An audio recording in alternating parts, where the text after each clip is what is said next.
Okay, so I just recorded this video and I am not going to be able to, I'm not going to be able to let you see it because I just couldn't stop blubbering and I'm an ugly crier. Like, my mouth gets really, really frowny and I just, I don't know. I just didn't want y'all to see it. Anyway, a lot of people have been asking, you know, where I've been. It's been a while since I've uploaded a video. It's been maybe a month and a half or so. And the truth is, I've just been going through it. You know, my daughter moved out. Last Saturday was when she officially left home. And here I am, I'm about to cry again. That's when she officially left. And the week before, we actually moved her into her dorm. It's not a dorm, it's called student housing. It's a student housing facility. It's way, way better than a dorm. And it's so nice. But we moved her in weekend before last. And we were there for about 3 days, you know. Well, the day before, we were just kind of getting everything that she was going to take with her. And then when we got up there, we did buy her a lot of furniture and stuff. Everything. Her whole room at our house is still the same. She's got all new furniture in this new place. And it's really nice. And so we were putting it all together and we got her set up. It took us about 2 days to get her whole room set up. And then she came back for a week and then she moved. She left last Saturday. And so this week she started her new college in another city, and it's about 4.5 hours away. And so it's just been really different. It's been, you know, I know it's so cliche to say, like, nobody prepares you for this, but nobody prepares you for it. Like, how do you go? Okay. So here we go again. Like, how do you go from being a family of 4 all under the same roof to being a family of 3 under the same roof? And the dynamic is just so different. It's so different. And I just catch myself just around the house, just letting out these huge sighs, you know? And I wonder when it's going to start to feel normal. It's just...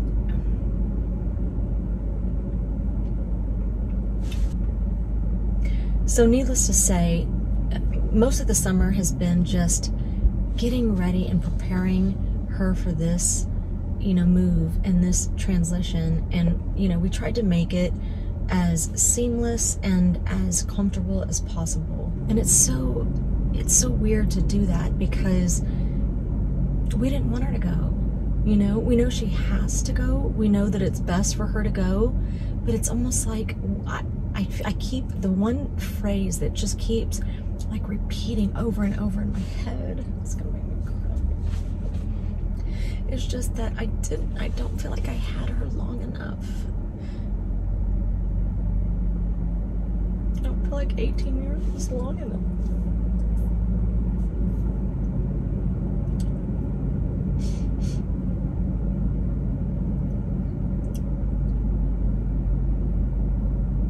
I feel like just yesterday,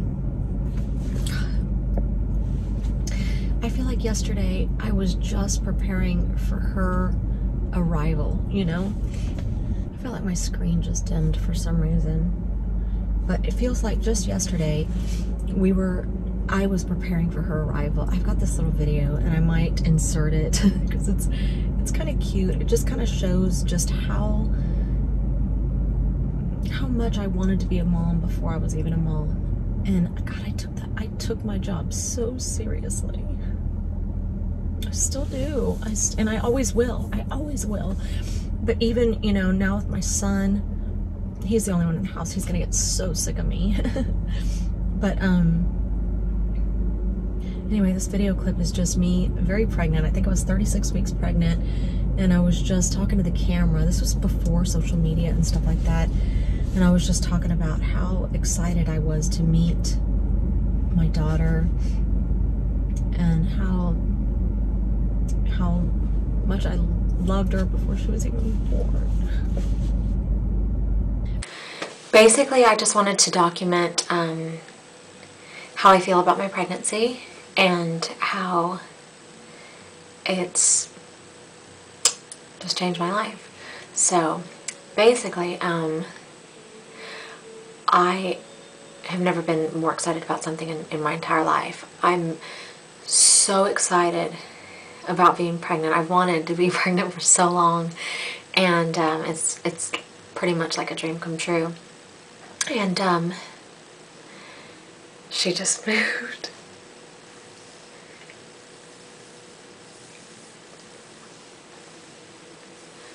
I just can't wait to meet her. And I can't wait to hold her. I've never loved something so much that I've never even met yet. Just every time she moves and when she has hiccups,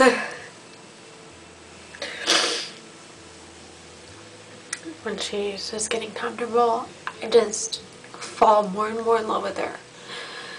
Every time I feel her moving inside me. And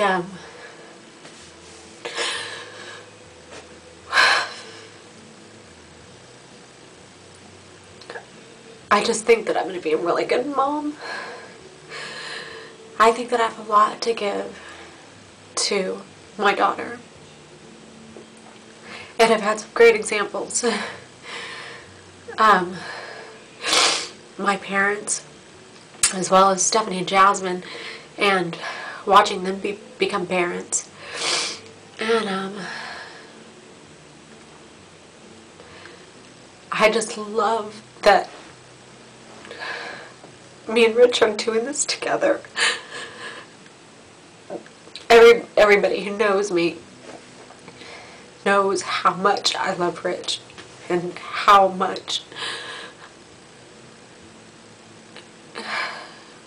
lucky I think I am to have him. To me, he's pretty much perfect.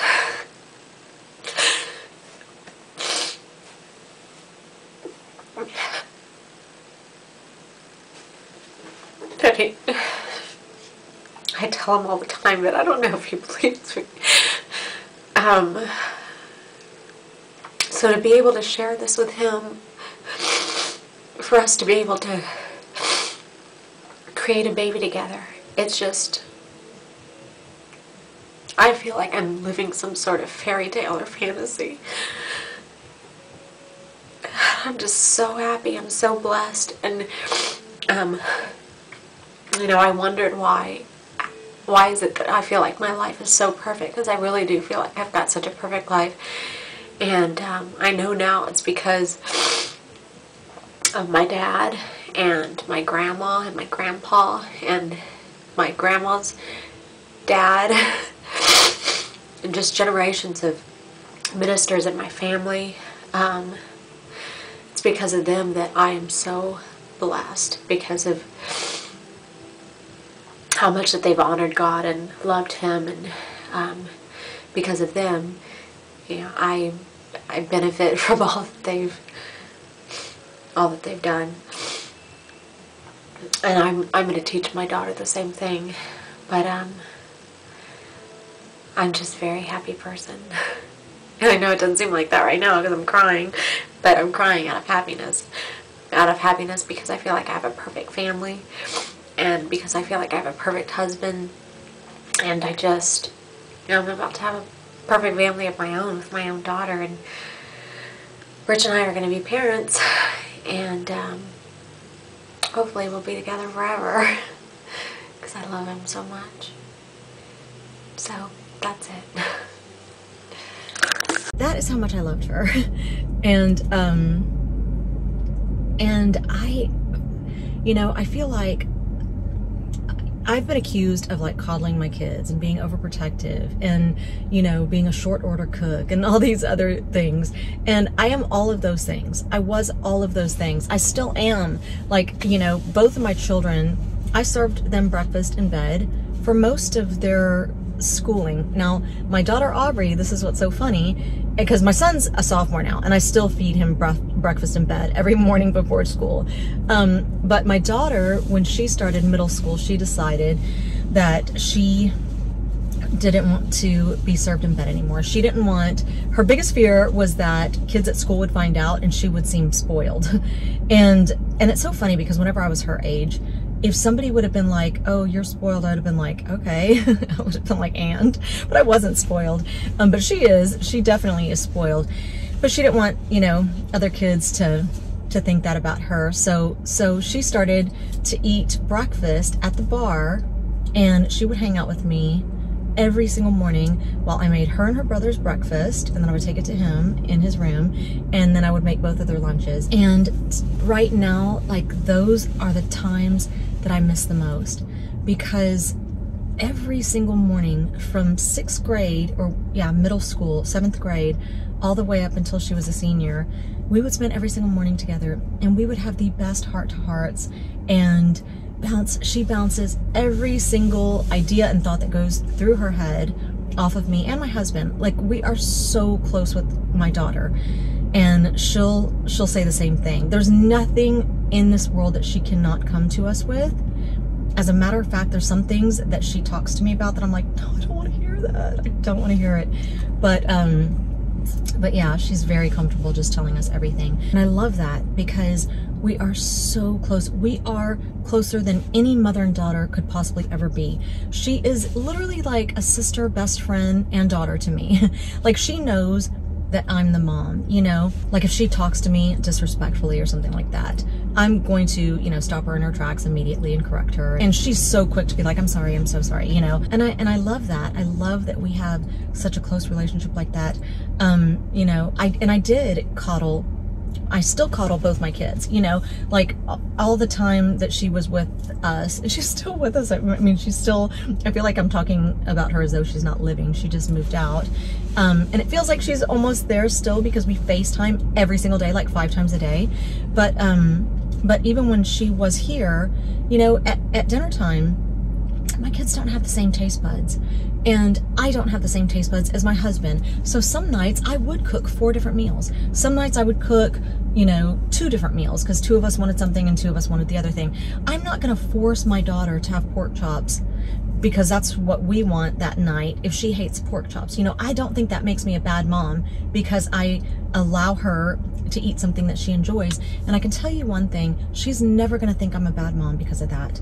She didn't grow up to be entitled. She's not spoiled. She is actually one of the most responsible little girls that I've ever met in my life. Like I said, she graduated with all honors.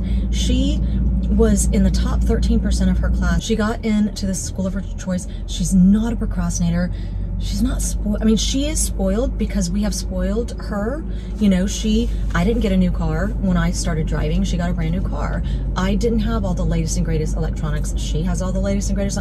I cook, you know, whatever she wants me to cook for her. I will, you know, I was a stay-at-home mom. So anyway, one thing I can tell you about children is that children will always remember the way that you were there for them. Always. If you were an absent parent, but you showered them with gifts, they don't care. They don't care about that. They care about whether or not you valued them, whether or not you made them a priority, whether or not you helped them through the transitions in their lives, puberty, breakups, friendship, you know, problems, you know, transition into going off to college, you know, all these preparations, all the things that me and my husband have done to prepare my daughter all of these years, for the last 18 years, all the things that we've done to kind of nurture her into being somebody that everybody wants to be around, somebody who's polite, somebody who's considerate, somebody who's responsible, who knows how to prioritize their time. She's so good at all of those things because those are things that we've taught her. You can spoil your children and still teach them very, very valuable lessons. As a matter of fact, at the end of this video, I'm going to put, I'm just going to screenshot a letter that I wrote her, you know, because she's, you know, moving off to college. And it's just advice that I wanted her to remember, things that she's heard a million times from me, but I just wanted her to be able to look back and read it and, you know, see it again and remember it and burn it to memory. And, you know that that's how she was raised and those are the things that she was taught.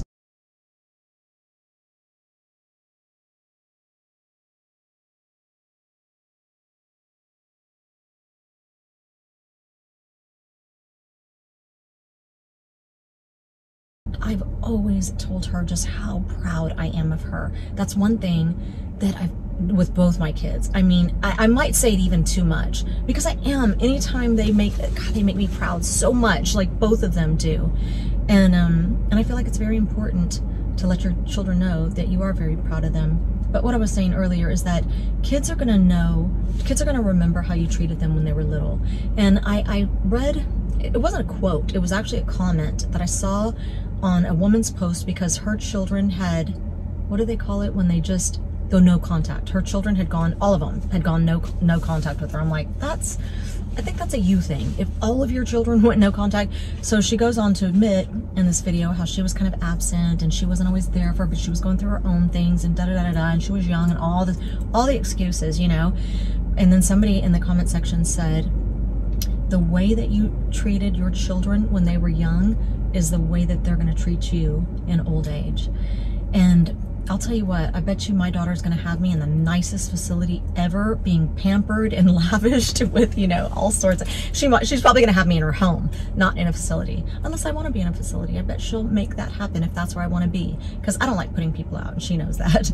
But so I am so sure in the fact that my daughter thinks that I was and still am a phenomenal mom. There's absolutely not one single ounce of doubt in my mind that my daughter thinks that about me. She tells me all the time. She tells me how much she loves our relationship. She actually told me I was her best friend. I actually have it in a card. and of course, I'm going to save this card forever, but she literally said, you're literally my best friend. And I know that. I know I am. And I love that. I love that for us. I love that she and I are besties. And like I said, she still understands that I'm a mom, that I'm the mom, and she looks to me for guidance always. But she knows 100% that I value her, that she's my responsibility, that she's my priority, that I would do anything for her. If she was missing me tomorrow, I would drive 4.5 hours to her just to see her, to make her feel comfortable. That's just what I would do, because why wouldn't I? Like I said, I'm a stay-at-home mom. I could drop whatever I'm doing and go to her if I need to. And you know, I'm very fortunate for that also. You know, some moms don't get that opportunity to always be there, you know, 100% for their children. So I'm very fortunate to have been able to do that, and I thank my husband for that 100%. Like, I'm so grateful for my husband for allowing me to be a stay-at-home mom. And he's a phenomenal dad. Like, oh gosh, he and Aubrey are like this. She comes to us for different things. She comes to both of us for almost everything, but she definitely comes to me for girl things, and she goes to him for like technology, or, you know, just things that require a really big brain, you know, she goes to him for. So anyway, so she's been gone for a week, and I know it's going to get easier. I keep going in waves. You know, some days I'm okay, and then other days I could just burst into tears, you know. And but like I said, she's close, and it's okay. So she lives in this new place, y'all. It is so nice. It is called, it's like I said, it's student housing, and so she shares an apartment basically with 4 other girls. So they have a shared common area, which is this big living room and this big kitchen. Like, the kitchen is a square, and then it's got a bar, and it's got 4 bar stools so you can eat, you know, your meal there. Their living room window overlooks the pool. It's so awesome. She has her own room, her own walk-in closet. It's a huge closet, and she has a huge bathroom, her own bathroom. So they each get their own walk-in closet, bathroom, and bedroom. She's got this window in her room, this whole little desk area. Her room is so nice. I love it because the place that she lives in is so safe. Like, you have to have a card to get into the parking garage. You have to have a card just to go up the elevator. You have to have, you know, your key to get in your apartment. And then each one of their rooms has an individual key also. So it's just a really, really nice setup. And it's, you know, it's not cheap. It's definitely better than a dorm where you wake up and you look over and there's a stranger in the bed, you know, 6 feet away. So she definitely has, you know, all of her privacy and stuff like that. And so it's kind of neat. It's almost like she's, like we sent her away to boarding school or something. You know, this could not possibly be an easier transition for her, you know, because she's got a really nice room, all new furniture, you know, she's not working. She's not going to be working. She's just going to be focusing on school. She's already figuring out that she has to really prioritize her time because, and it's only the first week, but she does realize that. And I love that she moved up there with this little girl named Aislinn. They're like besties. And it's so cute because they actually met when they were just looking at the school at the same time, just to see if that's where they wanted to go, because, you know, they both got accepted to different schools. And they met and they decided, hey, why don't we room together? And they could not be a cuter little duo. Like, my daughter's only 5'2", this little girl's like 5'1". My daughter's blonde, she's brunette. They're both cute as can be. I mean, they just really, they have the same exact little bodies, everything. Like, it's just one's blonde and one's brunette. They're like the cutest little duo, and I feel like they're gonna be best friends for life. Like, their personalities just match so seamlessly and effortlessly. And I told my daughter, I was like, this little girl, she's gonna be your lifelong friend. Like, when you go through a transition like that with somebody where you're both moving out for the first time, and this little girl is like my daughter, very innocent, a little bit sheltered, you know. My daughter's very, very innocent for her age, and so is this little girl, and I love that. I love that for them. And she comes from a really close, tight-knit family. Like, we actually had dinner with her family before, when we realized that, hey, why don't y'all move in together? You know, we kind of wanted to get to know their family and stuff like that. I don't know. But so we went to dinner with her family. She's got a big family. So I told her, this is going to be your Trisha and Melissa, because those are my two best friends that I've had since 6th and 7th grade. And to this day, we're like this. As a matter of fact, I've got a phone scheduled, as, you know, just, I don't know, we just get on the phone. Me and my friend Melissa, we have it scheduled for this evening. Sometimes we do like a little happy hour.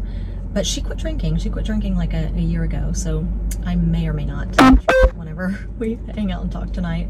We always have the best conversations. Anyway, and my daughter's always wanted a best friend like that. You know, just somebody who, no matter what, no matter if months have gone by, you could just pick up and it's like not even a minute has gone by, you know what I mean?